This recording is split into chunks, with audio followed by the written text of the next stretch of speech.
नीति वचन से।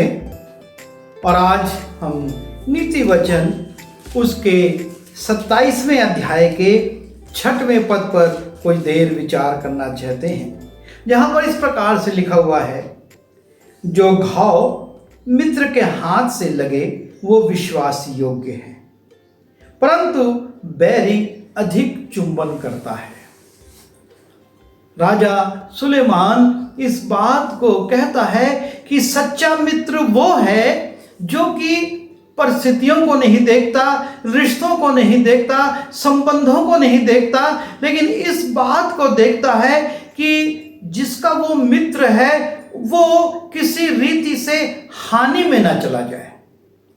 और इसके लिए यदि उसको कुछ कठोर बात भी कहनी पड़ती है तो वो उन बातों को कहता है, क्योंकि उसका जो दृष्टिकोण है और उसका जो गोल है और वो ये है कि उसका मित्र हानि से बच जाए, उसका नुकसान ना हो।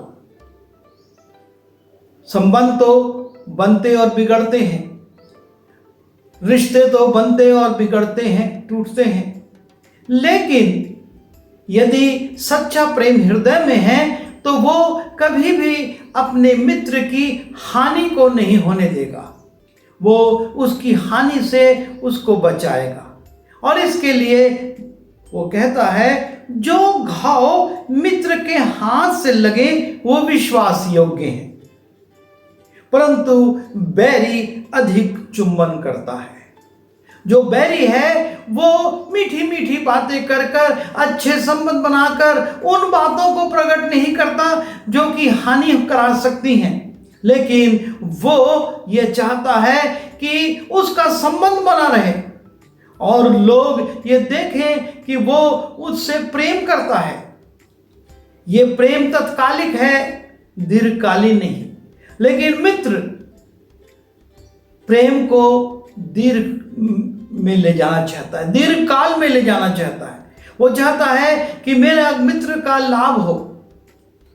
और इस तारतम्य में हम एक घटना को देखते हैं। जब हम दूसरा इतिहास उसके 18वें अध्याय और 19वें अध्याय के प्रारंभ के 3 पदों को देखते हैं तो वहां पर 2 राजाओं का उल्लेख है। एक राजा जो कि यहूदा का है, यहोशापात, और दूसरा राजा है आहाब जो कि इस्राएल का राजा है। और इस्राएल का राजा आहाब यहोशापात को आमंत्रित करता है अपने यहाँ, अपने क्षेत्र में, अपने राज्य में। और जब यहोशापात जाता है तो वहाँ पर उसके सामने प्रस्ताव रखता है कि मैं एक युद्ध करना चाहता हूँ और क्या तू उस युद्ध में सहयोग करेगा। और तब यहोशापात स्वीकृति देता है कि हाँ, मैं सहायता करूँगा, मैं चलूँगा तेरे साथ, क्योंकि जैसे मेरी प्रजा वैसे तेरी प्रजा। और तब ये विचार आता है कि क्यों ना हम परमेश्वर से इस विषय में पूछें। और तब वहाँ के सारे नबियों को बुलाया जाता है और सारे नबी जब आते हैं तो हम देखते हैं कि वो नबी एक मन होकर, एक मुंह होकर कहते हैं कि हे राजा तू युद्ध में जा। जब हम 5वां पद देखते हैं, लिखा है, तब इस्राएल के राजा ने नबियों को जो 400 पुरुष थे इकट्ठा करके उनसे पूछा, क्या हम गिलाद के रामोत पर युद्ध करने को चढ़ाई करें अथवा मैं रुका रहूं? उन्होंने उत्तर दिया, चढ़ाई कर, क्योंकि परमेश्वर उसको राजा के हाथ में कर देगा। और ये 400 नबी राजा से कहते हैं कि तू चढ़ाई कर, तू इस चढ़ाई करने में विजयी होने वाला है, परमेश्वर तेरे हाथ में करने वाला है। और तब हम देखते हैं 9वें और 10वें पद में, इस्राएल का राजा और यहूदा का राजा यहोशापात अपने राजवस्त्र पहने हुए अपने अपने सिंहासन में बैठे थे। वे शोमरोन के फाटक के एक खुले स्थान में बैठे थे और सब नबी उनके सामने नबूवत कर रहे थे। तब कनाना के पुत्र सिदकिय्याह ने लोहे के सींग बनवाकर कहा, यहोवा यूं कहता है कि इनसे तू अरामियों को मारते मारते नाश करेगा। और सब नबियों ने इसी आशय की नबूवत करके कहा कि गिलाद के रामोत पर चढ़ाई कर और तू कृतार्थ होवे, क्योंकि यहोवा उसे राजा के हाथ कर देगा। और इस प्रकार से ये नबी राजा से कहते हैं कि तू युद्ध कर। लेकिन यहूदा का राजा यहोशापात इन 400 नबियों और ये सिदकिय्याह की भविष्यवाणियों से संतुष्ट नहीं होता है और कहता है, क्या और कोई नबी है जिससे कि हम पूछ सकें। और तब हम देखते हैं 18वें अध्याय के 33वें और 34वें पद में लिखा है कि वहां पर एक और नबी के बारे में बताया जाता है। अभी मैं 14वां पढ़ रहा हूं। जब वो राजा के पास आया तब राजा ने उससे पूछा, हे मिकाया, क्या हम गिलाद के रामोत पर युद्ध करने को चढ़ाई करें अथवा मैं रुका रहूं। जब पूछता है कि कोई और नबी है तो एक मिकाया नबी और मिलता है जो कि भविष्यवाणी करता था, परमेश्वर के वचन को सुनाता था और उसको बुलाया जाता है। और जब उसको बुलाया जाता है तो वो उससे कहता है कि तू बता मुझको कि क्या मैं जाऊं युद्ध करने या ना जाऊं।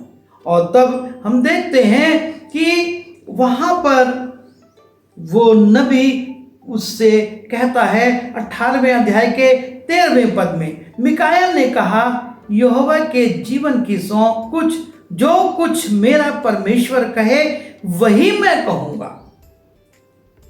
मिकाया ये नहीं कहता है, क्योंकि उसके ऊपर अगर हम देखें तो जो दूत मिकाया को बुलाने गया था उसने उससे कहा, सुन, नबी लोग एक ही मुंह से राजा के विषय में शुभ वचन कहते हैं, सो तेरी बात उनकी सी हो, तू भी शुभ वचन कहना।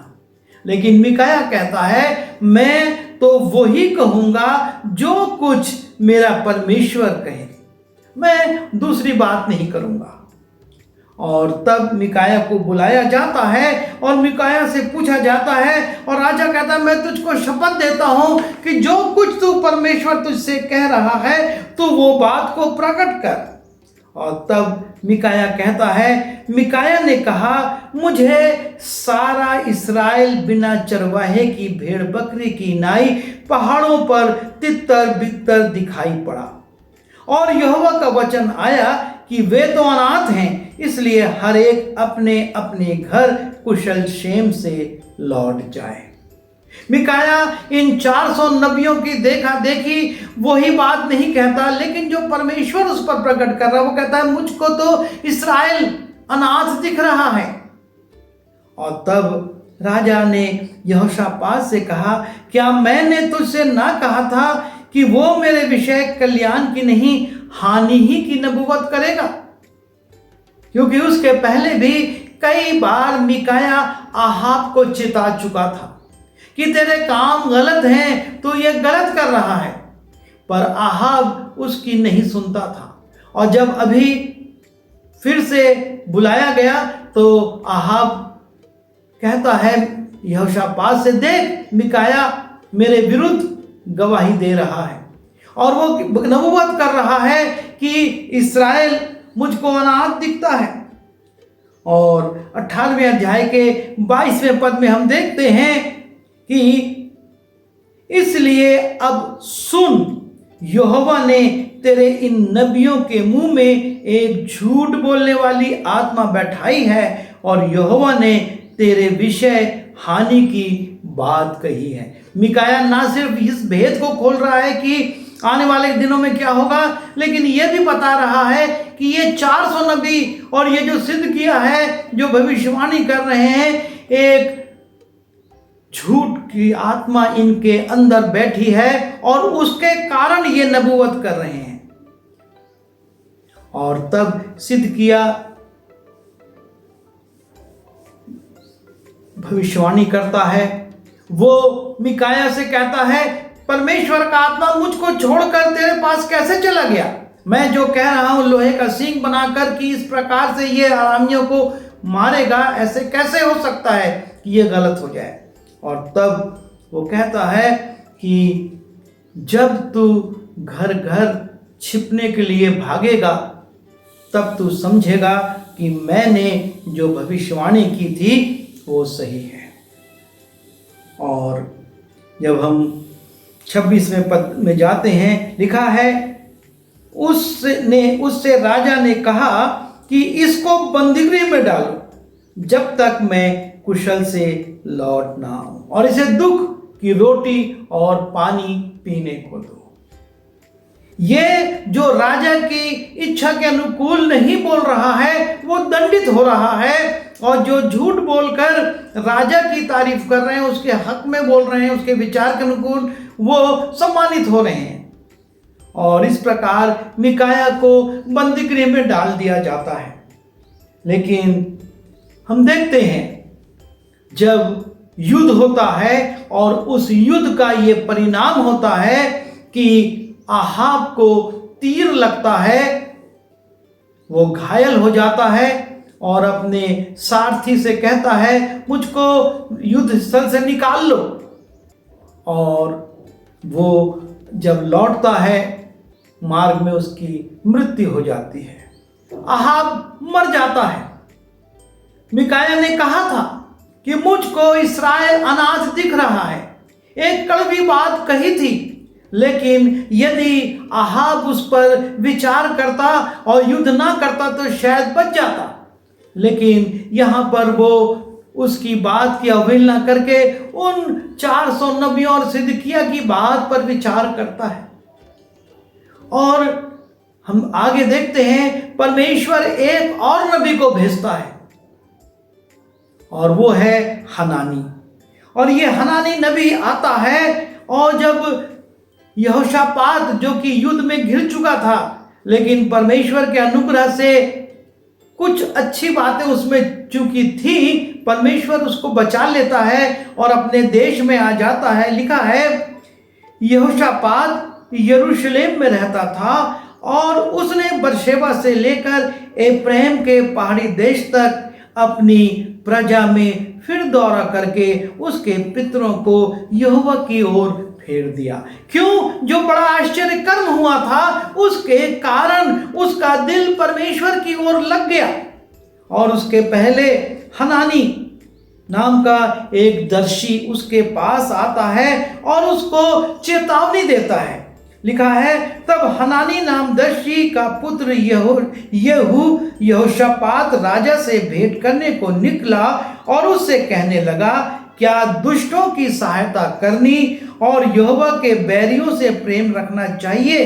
इस काम के कारण यहोवा की ओर से तुझ पर क्रोध भड़का है, परंतु तुझ में कुछ अच्छी बातें पाई जाती हैं। तूने तो देश से अशेरों को नाश किया और अपने मन को यहोवा की खोज में लगाया है, और इसलिए परमेश्वर उस पर दया करता है और यहोशापात बच जाता है। और जैसा कि मैंने पढ़ा 4 पद से 7वें पद तक, वो परमेश्वर के लिए लोगों को तैयार करता है। जैसा नीति वचन में लिखा है कि मित्र के द्वारा जो घाव होते हैं वो अच्छे होते हैं। मिकाया ने और इस हनानी नाम दर्शी के पुत्र यहोशापात से जो बात कहते हैं वो उसके हित की तत्कालिक नहीं लगती, लेकिन भविष्य में उसको लाभ पहुंचाती है। पर ये 400 नबी और सिदकिय्याह जो बात बोलते हैं वो राजा आहाब की मृत्यु का कारण बन जाती है। वो बहुत चापलूसी की बात कहते हैं, राजा की ओर से वो इनाम पाते होंगे, लेकिन उसका अंत ये होता है कि राजा युद्ध में मारा जाता है। और इसलिए ये बहुत ज़रूरी है कि हम अपने जीवन में आने वाले लोगों को देखें। वो कहीं हमसे मुंह देखी बात तो नहीं करते, हम परखें और जो परमेश्वर की इच्छा है उसके अनुसार करें। ये नबी हैं, परमेश्वर के लोग थे, लेकिन हम देखते हैं दो प्रकार के नबी, कुछ राजा के हित में बोल रहे हैं और कुछ सच्चाई को बोल रहे हैं। और इसलिए बहुत ज़रूरी है कि हम अपने जीवन में इस बात पर विचार करें कि हमको जो सलाह देने वाले हैं वो वास्तव में हमारे मित्र हैं या हमसे तत्कालिक लाभ लेने वाले लोग हैं। यदि हम उनके साथ रहेंगे तो हानि उठाएंगे। प्रभु हमारी सहायता करे। आइए प्रार्थना करें। प्रभु जी, हम जब देखते हैं आहाब राजा और यहोशापात को, तो हम पाते हैं कि उन्होंने अपनी इच्छानुसार अपनी कान की खुजली मिटाने वालों को चुन लिया था और इसलिए वो 400 नबी और सिद्ध किया, भविष्यवाणी करते हैं कि तू युद्ध कर और जीतेगा। जबकि मिकाया और हनानी का पुत्र येहू इस बात को कहते हैं कि हानि होगी। और हम पाते हैं कि तेरे इन दासों ने जो परिस्थितियों को देखते हुए बंदगी में जाकर भी इस सच्चाई को बोला, उससे राजा यहोशापात को लाभ ही हुआ।